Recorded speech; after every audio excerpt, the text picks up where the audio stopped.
بسم اللہ الرحمن الرحیم۔ السلام علیکم ورحمۃ اللہ وبرکاتہ۔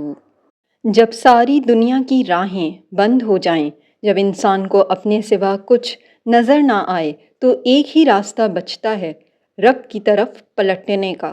حضرت یونس علیہ السلام نے تاریکیوں میں پکارا، لا الہ الا انت سبحانک انی کنت من الظالمین، اور رب نے ان کی پکار سن لی۔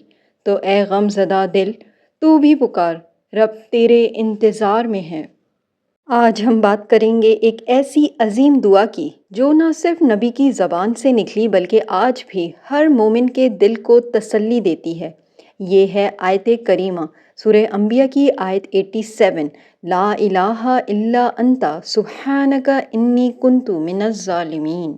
آئیے جانتے ہیں آیت کریمہ کا تعارف۔ آیت کریمہ ایک عظیم دعا ہے جو قرآن مجید کی سورہ انبیاء کی آیت نمبر 87 میں بیان ہوئی ہے۔ اس دعا کو آیت کریمہ اس لیے کہا جاتا ہے کیونکہ یہ مختصر ہونے کے باوجود عظیم معنی، توبہ، توحید، عاجزی اور نجات کا پیغام اپنے اندر سموئے ہوئے ہے۔ آئیے اب بات کر لیتے ہیں آیت کریمہ کے پس منظر کی۔ یہ دعا حضرت یونس علیہ السلام نے اس وقت کی جب وہ اپنی قوم سے ناراض ہو کر بغیر اللہ کے حکم کے نکل گئے تھے۔ اللہ تعالیٰ نے انہیں مچھلی کے پیٹ میں ڈال دیا۔ جب حضرت یونس علیہ السلام نے اپنی غلطی کا اعتراف کرتے ہوئے اللہ تعالیٰ سے معافی مانگی تو یہ دعا کی جو کہ سورہ انبیاء کی آیت 87 ہے۔ اور ذُنُّون یونس علیہ السلام کو یاد کرو جب وہ غصے کی حالت میں چلے گئے اور انہوں نے سمجھا کہ ہم ان پر گرفت نہیں کریں گے، تو انہوں نے اندھیروں میں پکارا، نہیں ہے کوئی معبود مگر تو پاک ہے، بے شک میں ہی ظالموں میں سے تھا۔ آیت کریمہ کے فوائد و برکات جان لیتے ہیں۔ آیت کریمہ پڑھنے سے مشکلات اور مصیبتوں سے نجات ملتی ہے، گناہوں کی معافی ملتی ہے، دل کا سکون اور روحانی قوت نصیب ہوتی ہے، اللہ تعالیٰ کی رحمت کا حصول ہوتا ہے اور مایوسی سے بچاؤ ہے اس میں۔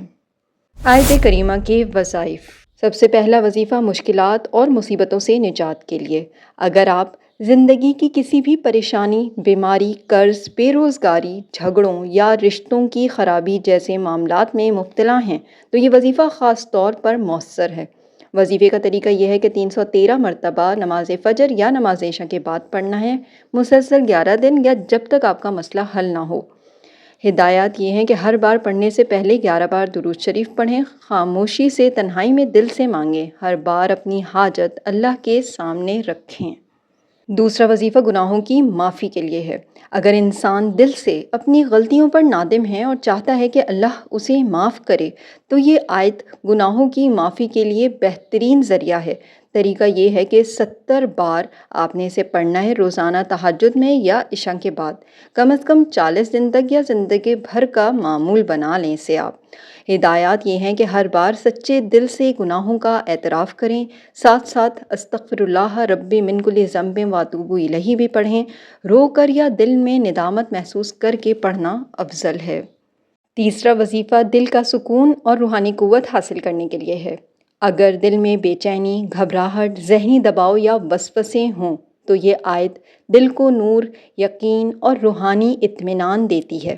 وظیفے کا طریقہ یہ ہے کہ 100 مرتبہ روزانہ صبح طلوع آفتاب کے بعد یا فجر کے بعد کم از کم 21 دن تک پڑھیں۔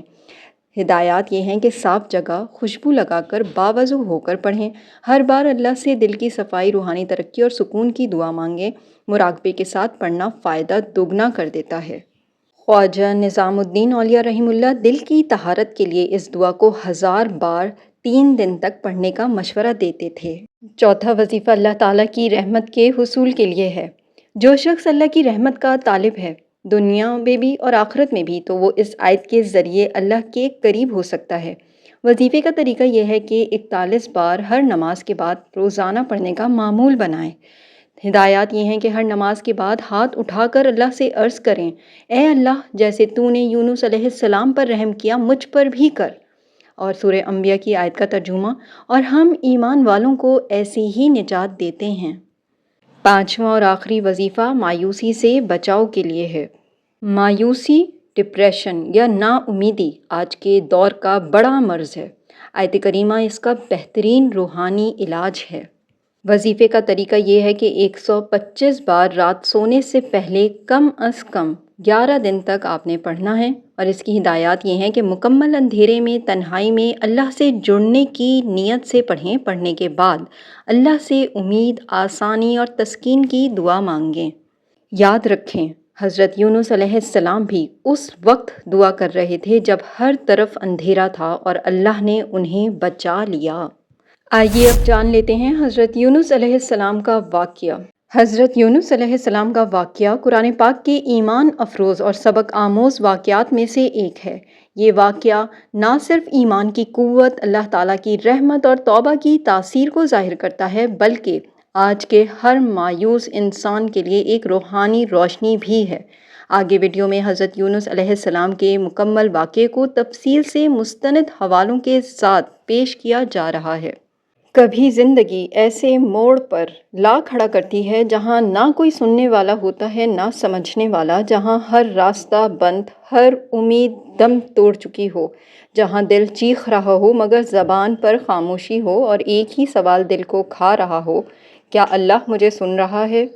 ایسے ہی ایک لمحے میں سمندر کے بیچ رات کے اندھیرے میں ایک شخص تنہا، بے آسرا، نہایت نادم اللہ کو پکارتا ہے، لا الہ الا انت سبحانک انی کنت من الظالمین، اور اللہ جس کا در کبھی بند نہیں ہوتا اس کی پکار سن لیتا ہے۔ یہ کہانی ہے اس نبی کی جسے مچھلی کے پیٹ میں بھی اللہ کی رحمت نے تھام لیا۔ یہ واقعہ ہے حضرت یونس علیہ السلام کا، جنہوں نے ہمیں سکھایا کہ جب سب چھن جائے تو اللہ کو پکارو، وہ سب لوٹا دیتا ہے۔ حضرت یونس علیہ السلام نے قوم نینوہ کو اللہ کی طرف بلایا، مگر وہ لوگ مسلسل انکار اور مذاق کرتے رہے۔ حضرت یونس علیہ السلام نے بار بار سمجھایا، مگر جب قوم باز نہ آئی تو انہوں نے اللہ کا حکم آنے سے پہلے غصے میں اپنی قوم کو چھوڑ دیا۔ سورہ انبیاء کی آیت 87 میں، اور ذُنُّون کو یاد کرو جب وہ غصے کی حالت میں روانہ ہوئے اور سمجھے کہ ہم ان پر گرفت نہ کریں گے۔ پھر حضرت یونس علیہ السلام ایک کشتی پر سوار ہوئے، سمندر میں طوفان آیا، کشتی کا وزن کم کرنے کے لیے قرآن دازی کی گئی اور حضرت یونس علیہ السلام کا نام نکلا۔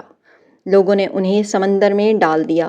اللہ کے حکم سے ایک بہت بڑی مچھلی نے انہیں زندہ نگل لیا۔ سورہ صافات کی آیت کا ترجمہ، تو قرع ڈالا گیا اور وہ مغلوب ہو گئے، پھر مچھلی نے انہیں نگل لیا اور وہ نادم ہو چکے تھے۔ مچھلی کے پیٹ میں 3 اندھیرے تھے، سمندر کی گہرائی کا اندھیرا، رات کا اندھیرا، مچھلی کے پیٹ کا اندھیرا۔ یہ تینوں اندھیرے مل گئے اور وہاں حضرت یونس علیہ السلام نے وہ عظیم دعا پڑھی، لا الہ الا انت سبحانک انی کنت من الظالمین۔ حضرت یونس علیہ السلام تقریباً 40 دن مچھلی کے پیٹ میں رہے۔ اس دوران وہ مسلسل آیت کریمہ پڑھتے رہے، اپنی خطا کا اعتراف اور اللہ کی پاکی بیان کرتے رہے۔ اللہ تعالیٰ نے مچھلی کو حکم دیا، سورہ صافات کی آیت کا ترجمہ، پھر ہم نے اسے خشکی پر نکال دیا اس حال میں کہ وہ بیمار تھا۔ حضرت یونس علیہ السلام کا جسم مچھلی کے پیٹ میں رہنے کی وجہ سے کمزور ہو چکا تھا۔ اللہ تعالیٰ نے ان کے لیے ایک کدو کا درخت اگا دیا جو سائے کا ذریعہ بنا، جلدی بحالی کا باعث بنا، مکھیوں سے حفاظت کی۔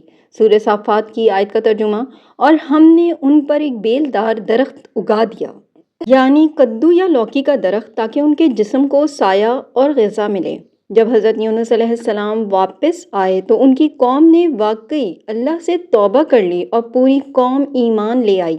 یہ قرآن میں واحد قوم ہے جس نے عذاب کے آنے سے پہلے توبہ کر کے نجات پائی۔